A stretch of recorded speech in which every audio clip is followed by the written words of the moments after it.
Welcome to Easy Peasy Books, From Author to Authority, the lively and engaging podcast for business professionals who've always believed they have a book in them. I'm your host, Jillian Whitney. Join me as I chat with authors and industry experts from all around the world to explore simple strategies to write, publish, and leverage your business book. Whether you're an entrepreneur, executive, or an employee, this podcast is for you.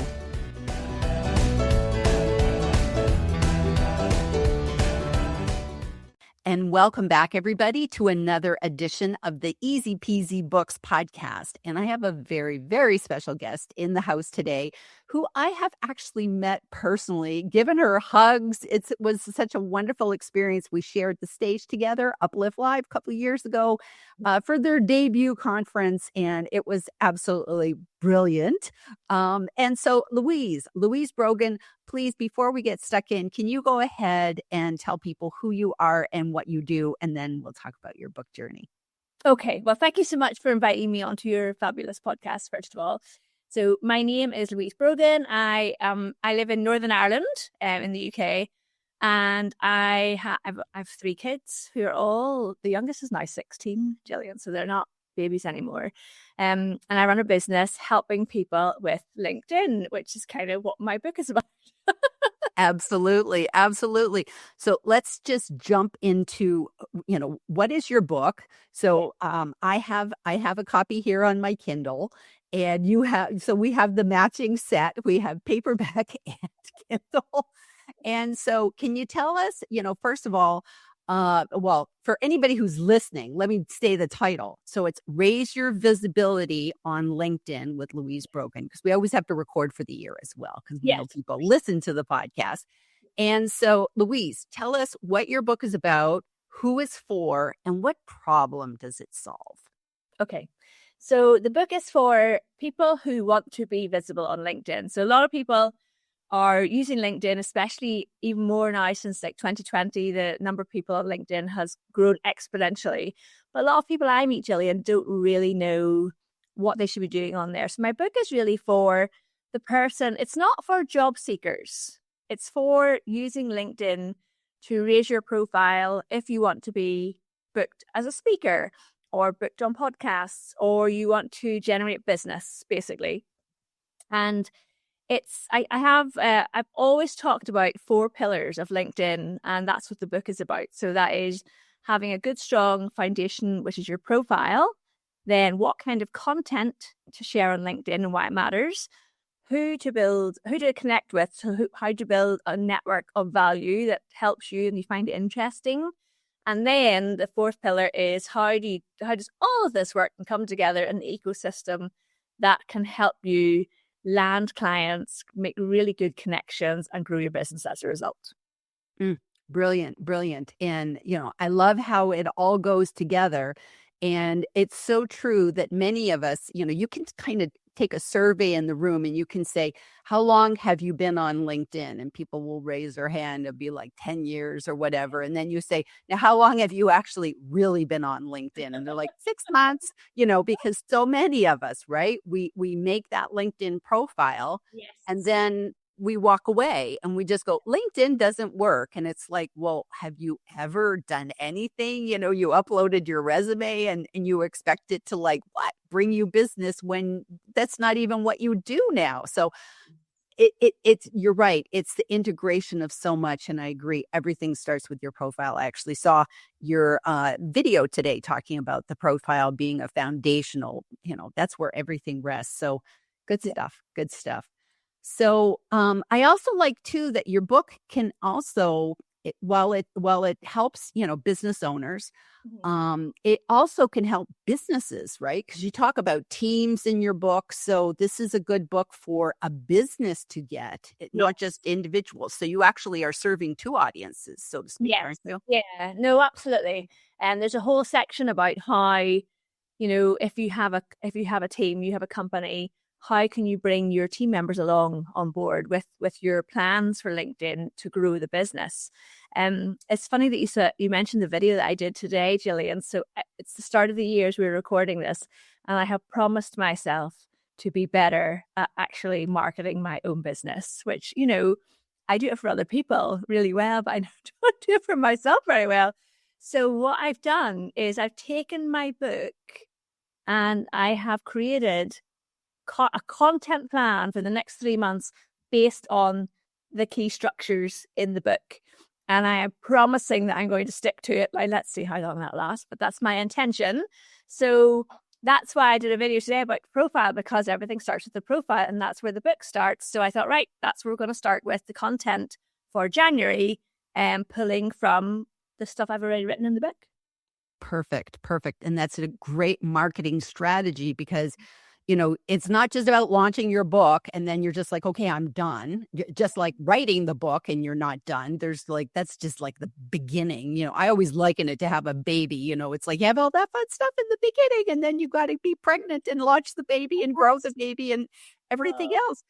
And it's the same thing with the book, but also too, I love how you're, we're jumping ahead with the marketing, but and I want to get back to the pre-stuff first, but I love that idea that like once you have your book, now how do you continue to use that as a content machine for you? Because it's the ultimate repurpose. Like we talk about repurposing a video or something like that.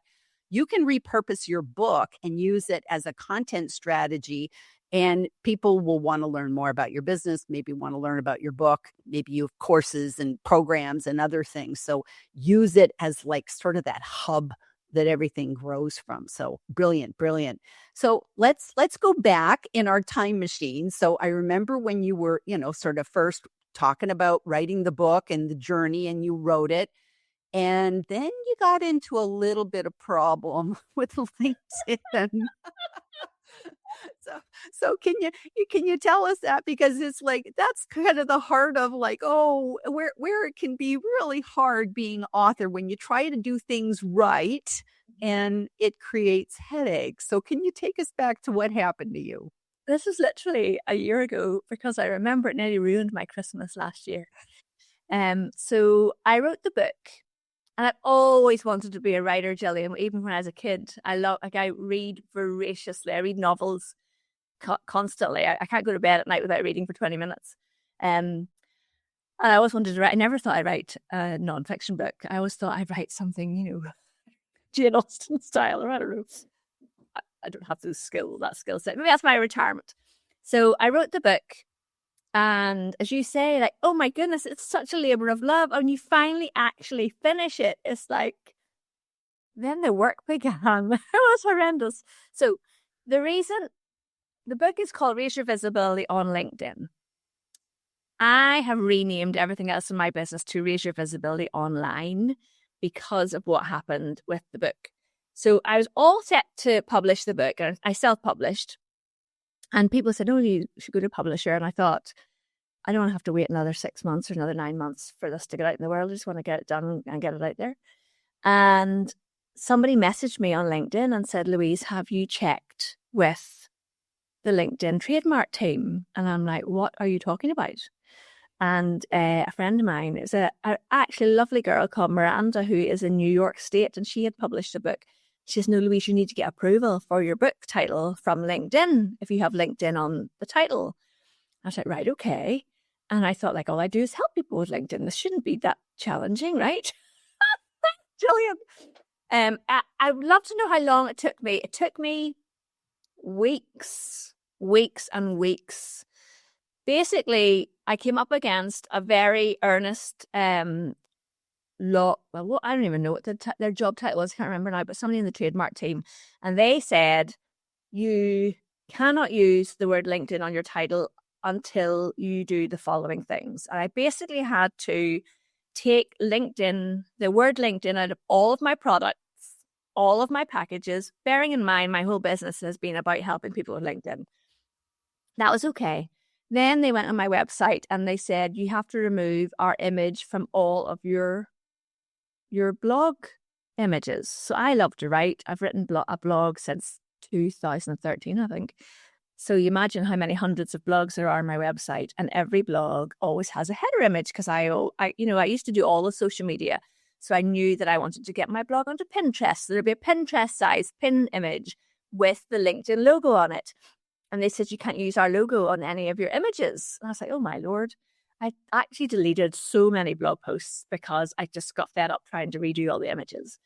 And I went back to them. It took weeks. And I went back to them and says, right, I've done that. And then they went after. So I have a YouTube channel with 300 plus videos. And every video about LinkedIn had the LinkedIn logo on the YouTube thumbnail.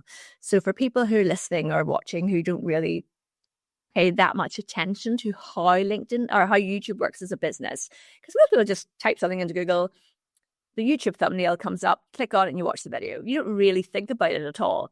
But a thumbnail is kind of the cover image of your video on YouTube. So if you think about Netflix and you go on the Netflix, which people probably are a bit more familiar with, and you're scrolling through what the programs are, the image on the screen is designed to catch your attention. So you click on it to watch that program on Netflix because we connect quicker visually. And YouTube is the same thing. So people who see a thumbnail with the LinkedIn logo on it will click on it quickly because they think, oh, this video is about LinkedIn. Well, LinkedIn don't allow that. And I had to change every single thumbnail on my YouTube channel. Now, the blog was a bit easier. For YouTube, I had to go and create brand new thumbnails and upload them. And it's not easy to do that. I mean, it's easy if you do it for one video, but to do it for all videos, it was just, honestly, it was brutal. It was absolutely brutal. And I nearly gave up. I just thought, what is the point in this? I think I cried one day when I got one of the emails back. And I think I cried and I thought, well, there's no point in this. I also said that if I change the name of the book to Raise Your Visibility Online, will you let me do that? Will you kind of go away? But I'll just change my title. It's easier. Yeah. And she said, no, because they were not aware of me. And I says, but look at all these other people on YouTube, like big, massive, successful, famous people like Gary Vaynerchuk, people like that are all using your logo on their videos. They didn't care. They just didn't care. It got to the stage where all she would do is reply with a link to their trademark regulations page. And literally that was it. I then found out, interestingly, Gillian, that you can use the word LinkedIn on your thumbnails. You just can't use their logo. But she never, I tried to get clarification on that. And she never gave me clarification. So I still have hundreds of videos out there about LinkedIn where the word LinkedIn doesn't even appear on the thumbnail. I also wasn't allowed to use the word LinkedIn as the first word in the title of the YouTube video. I mean, it was so painful. It was awful. It was awful. Wow. And then why is your book, you changed the color of your book too, right? Was that not another requirement? I remember that. No blue allowed anywhere. No blue allowed on anywhere on my book cover or in the inside of my book. Not that it's in color anyway. I had to take any blue. And I was like, but my business brand color are blue and yellow. It's not the LinkedIn blue. I have had blue and yellow, since 2017 in my logo. Didn't care. They just didn't care. Wow. And I guess what's really interesting is that once you got on their radar screen, it became way more than the book. It was just like, okay, now, and the thing is, because of the position that you have as a LinkedIn expert, LinkedIn trainer, yeah, you can't not comply. Like anybody else could just say, well, you know what, forget about it. I don't care. And LinkedIn pulls my account. Okay, so what? I'll just go on, Substack or something like that. I'll just go back to Twitter, whatever. But when you're a LinkedIn trainer, you have to play by the rules, and my heart goes out to you because it's like, I've seen, just go to Amazon and look up all the books, type in LinkedIn. They're all blue. It's just crazy. It's crazy. So, but the thing is, you jump through the hoops, you did the right thing, and everything's good. And at least you can just say, at least, luckily you didn't have to change your domain. I've heard of some people where LinkedIn's actually taken their domain and said, you got to forward it to us. And they're just like, I think I'll retire early now. I didn't have, and I kind of had heard rumblings about this from other people, not about books necessarily, but just in terms of their businesses. I had started to change things. So My YouTube channel I renamed Raise Your Visibility Online. And my podcast, which was LinkedIn with Louise, and I love a good bit of alliteration, but didn't do that. So it became Raise Your Visibility Online as well. And I'm happy enough with that. I think I definitely probably missed out on a lot of traffic for not having LinkedIn in the podcast name, to be honest. But that's okay. I kind of do my podcast as a like something I love doing, as opposed to generating business for me. The other thing about the book cover, actually, Gillian, I'll hold it up for those watching on the video. I was in Gatwick Airport, and I thought, right, if I can't have blue on my cover, what book covers are standing out for me on the business rack? And book covers with black writing on white with a touch of red are all over the place. So that's where I ended up with that design. I love that. I love that. And did you have an actual book designer you worked with, like, to do the cover for you? Oh, I have some funny stories. So the person who I worked with a brilliant team. So I wrote the book myself, and then I hired a editor, a proofreader, the typesetter. I didn't know you had to do all these things, and they were fabulous, absolutely fabulous. And then I think it was the typesetter said, I need. He says, "Have you got your dimensions for your book cover yet?" And I said, "No, I haven't actually got a book cover yet." And he says, "Oh, I'll design you one." And he set me up with this design. I was like, no, no one is buying that. So I went and worked with the lady who actually had done all my other logos. She did the book cover design for me. She's fabulous. In fact, I probably wouldn't hire anybody else for that work anymore. But all of these things you don't know, That's true. I bought a book about publishing a book yourself, and they didn't mention any of this stuff to me. I was like, what do you mean I need a proofreader after an editor? Is that what the editor does? So yeah, I learned a lot. There's and literally it does take a village. I remember when we have a common friend, John Asperian. I remember when he first wrote his book, Content DNA, and he wrote an excellent blog post, which I've always told people, go read John's post, because it's a fabulous post where he talks about the team, the village that it took to actually make his book. And he was so transparent. He even said, this is what I paid for an editor. This is what I paid for the person to design the cover. Like, he actually tells you all the different people and what it all cost him. And, and then that's fabulous, because then you can look at it and you can say, wow, it actually costs a lot more money to write, to publish a book, self-publish a book, than you think it's going to. So you have to really think it through, because I think people are just like, oh, I'll just do it all myself. No, it's pretty much impossible to do it all yourself. You've got to outsource some of it, and it does take a village. It takes a village. If you want a decent product. I mean, there was a woman in Ireland who I know, who will remain nameless, who said to me, "Oh, I've written a book." And I said, "So right, great." And I went on Amazon and bought it, and it arrived in the post. I thought, oh my Lord, does she know how terrible this is? It was all, the typesetting was all over the place. Literally, it didn't function as a book. And I thought, oh, you cannot do this on your own. That's true. And I actually know somebody who is a LinkedIn trainer, and I will not name their names because I just think that's mean. But I remember I was going to see them we were on some sort of like summit or something like that, where there's like 60 speakers or whatever. And I thought, oh, they wrote a book, and this was before I wrote my book. And I went and I got their book on Amazon. And then I was just like, oh my gosh, like it was like 4 words on a page, or, it was just like, it was very strange. And it was like, had links that went all over to broken things. And I was just like, oh my gosh, like, it can backfire, that if you have a book that's bad, it could really hurt your credibility. So yes, that's the thing. This person was very professional, and I was just really surprised that they put such a product out into the world. And I thought, did they actually know this is how it arrives? Because my background, Gillian, is I was a software engineer, and software engineers, we had to test everything. So nobody was buying my book until I got a copy of it in my hands to make sure that it's right. Yes. So back to your book. So you had the paperback, you had the ebook, you had a little bit of kerfuffle. going a little bit early, but it ended up being a happy story. So sometimes there's always like you just go, what is this nightmare? Because I think your pre-order went too soon. And I remember even talking to you in the DMs and you had some stuff going on.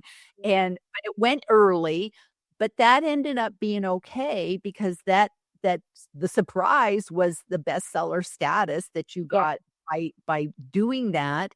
But then you had the actual real launch. So when is your actual, like, forget the pre-order, jumping the gun and saying, I think I want to come now.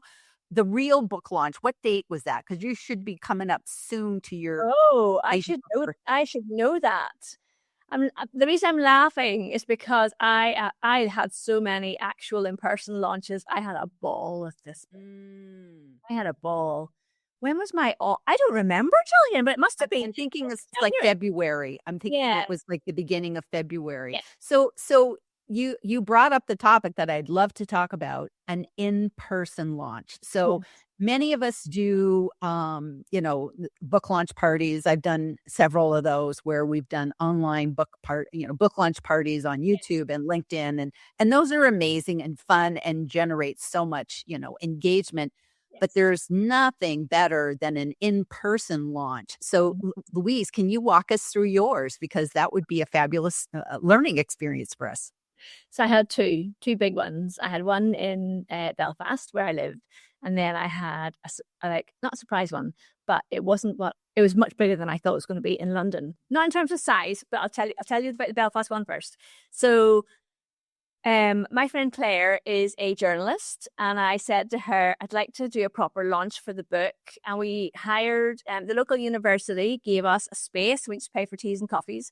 And Claire came and she interviewed me. So she has been on the BBC. She's an independent journalist now, but she was on, she's on national TV in the UK. She hosts Songs of Praise now and does lots of other things. So she's a professional interviewer. So she interviewed me. But what was so special about Gillian was that we've known each other since we were 4 years old. So we went to the same primary school, secondary school. I know those are UK terms. And we both did geography at the University of Dundee. So we've known each other our whole lives. And it was so lovely and it was so special. And I sent out the invites to anybody I thought should come. I am a bit haphazard sometimes. Some people came on the wrong date because I initially had a date and then I had to move the date. That was a bit embarrassing. But I highly recommend having an in-person launch. So there's probably about 40 people there, I think. Wow. Across my local business network. And Claire interviewed me up in front of the stage. I then signed books, which I still find just amazing that people want you to sign their copy of their book. It's so lovely. And then we took questions from the audience, and then we had so probably all in all, it's about 2 hours, I think. And we got my sister's a photographer, and she took a picture of us all at the front, all holding the book in the air. It was so special. And then I thought I'd like to launch it again. So I was going to London for an event at the House of Lords in March. Must be International Women's Day, maybe. I thought that's a perfect place to take my book. I take my book to places like that and I hold it up and I'm photographs like, oh, there's my book, House of Lords. And an old school friend of mine said, Louise, I want to come to your book launch in London. And I said, oh, right, well, my plan was, Gillian, just to host it I didn't want to pay for anywhere because London's expensive. I thought, I'll just host it in the reception area of my hotel. And she said, absolutely, you will not. So she contacted her friend, who is a director at Fujitsu in London, and they hosted my book launch in London. And they streamed it live across the whole of the UK's women's network for Fujitsu. So it was just wonderful. It was so lovely. And then I had another one in Dublin. And yeah, anywhere I go, I say, I've written a book if you'd like to have a speaker. And I take copies of my book with me. And I've sold it in that style. I've sold that at events in Dublin and Donegal as well. And it's just, it's like, it's the best marketing tool you can have as a business, I think. Once you actually get the thing done, published and out there, just keep using it. That's I what. love that. I love that. And you're right. In my opinion, your business book is like it's like that business card on steroids. Yeah. It's out working for you and you can take it anywhere. It's awesome when you can be on the stage and you can hold it up Yeah. when you do a conference. And let's talk about a conference in California because you took it there. So can you tell us about that experience? Because it was just like the book and the conference, either one of them happening would be awesome. Having them happen back to back was just like what? Probably the dream team approach. Can you Yeah. tell us about that conference? Yes. So I spoke last year at Social Media Marketing World, and I'm a returning speaker this year, talking about video on LinkedIn. So it's very exciting. And so because I'm not an American citizen, you can't just bring books to sell. Like you're not allowed to do that. So I thought, well, because of the visa, the rules, of course, it's a different country. But you can give them out as gifts. So I put as many books as I could put in my suitcase. And I spoke at my event, and then I handed out copies of the book to anybody who wanted them, and also strategically handed them out to people that I thought would be good people to have in my network. And actually, Gillian, I did the same thing in Boston. I went to a big marketing conference in Boston there. I took about 10 books with me, and I was very strategic about who I gave them to. And one of the people I had pre-arranged. So I went on my LinkedIn and I typed in Boston and a first connections to see who I knew in Boston. And one of the people there who came up first in the list teaches at Boston University and teaches marketing. So I said to her, I'm going to be in Boston. Would you like to meet for coffee? And she said that I would love that. I was like, oh, happy days. So I took her a copy of my book and gave it to her as a gift. And she has long story short, she loved the book, and my book is now on the recommended reading list for the marketing course at Boston University. Oh my gosh. Oh my gosh. That's fabulous. That is fabulous. Isn't that amazing? That's amazing. That's amazing. And you just go all because of an act of kindness. It's like you think about it. It's like people think, oh, I write a book to make money. No, you No. write a book because it's a strategic marketing tool. Yes. And you don't ever even worry about, giving that book away, gifting it to clients. I know so many people that gift their book to clients. You're going to work with me. I have it shipped to your house for you. And then we've got it. Yes. So yes, that's the ultimate. You give and like, look what you received in return. Yeah. And, even just meeting her for coffee was like a gift. So just having that, but then to turn around and now, wow. And then the other thing is, literally, as you say, it's like a business card on steroids. You give somebody your book and they take a picture of you with them holding your book. And then you post it or they post it on their social media. Honestly, it's been the best thing. If I'm invited to speak anywhere, I'll cart as many books there as I can, and I'll just give them away to people because they're then reading them and they're telling other people about it. And it's brilliant. So, it's interesting. I'm American. Well, you know me, I'm actually four citizens, but, so maybe the rules don't apply to me.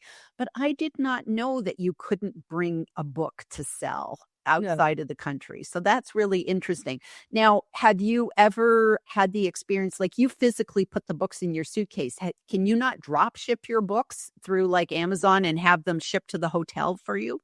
Yes, I think you could do. I've never had anything shipped to a hotel for me in the past, though. And I think when I was going to speak at the conference last year, it was my first time. And international travel right now is a bit, everyone's trying to stay very securely within the rules of what you can and can't do. So, I'd rather just stay inside the rules. No, and that makes sense. And also, too, at the end of the day, you don't want anything to happen that the books don't arrive. So, that's always kind of scary. It's like, okay, I did have them shipped to Fujitsu though. Okay. Yeah. No, that totally makes sense. That totally makes sense. So as you kind of go through, your journey, you've learned so much, it takes a village. kerfuffles will happen. I love that term. Isn't it a great term? And you just you rise above it, right? And then so what are some of the, things for like if you kind of went back in your time machine and say, I wish I'd known this one thing, what was sort of the biggest learning curve for you? What if you had to say, what's that one thing? I think the biggest thing for me was I wanted to write this book for so long. And how I did it was I dedicated every Sunday morning to writing it. And what I actually did, Gillian, is I wrote it as my LinkedIn newsletter. And that was the only way I was going to get this done. I thought about, booking myself. Like I have a friend in Florida, and when she writes, she books herself into an Airbnb for 3 days. But I don't think I would actually I don't think I would do it. I think that having the right team around you, so important. Like the editor that I used, she was just brilliant, so positive, kept me really on track. And I think, it's like going through mud, keep going. What was that phrase? You know what I mean? That when I was having those challenges and it's LinkedIn's trademark. It's not my trademark. They were completely within their rights. Just keep going. And that was, that served me well because I really nearly gave up. And I do want to write. I have 2 other books that I want to write, but have I even started them? No, I have not. So what does that tell you? It was really, really a big challenge, a big achievement.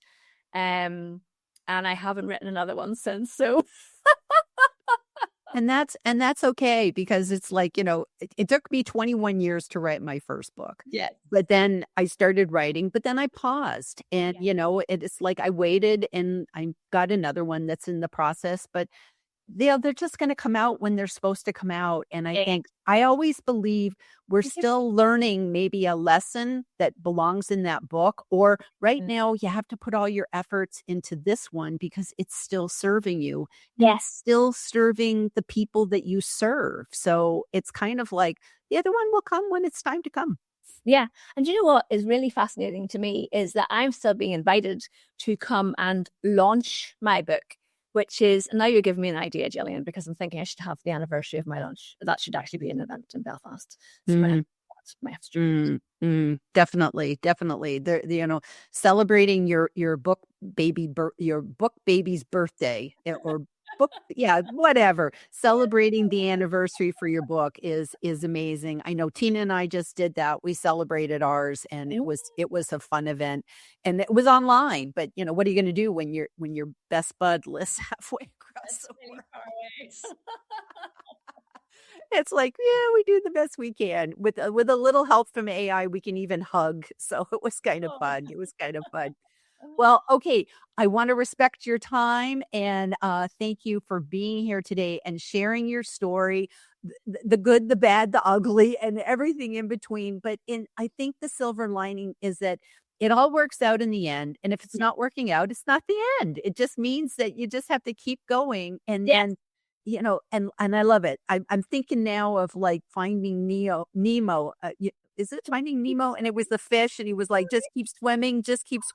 That's kind of like you with LinkedIn. Just keep swimming, but just keep work too. Julie, that's my whole life. Just keep swimming.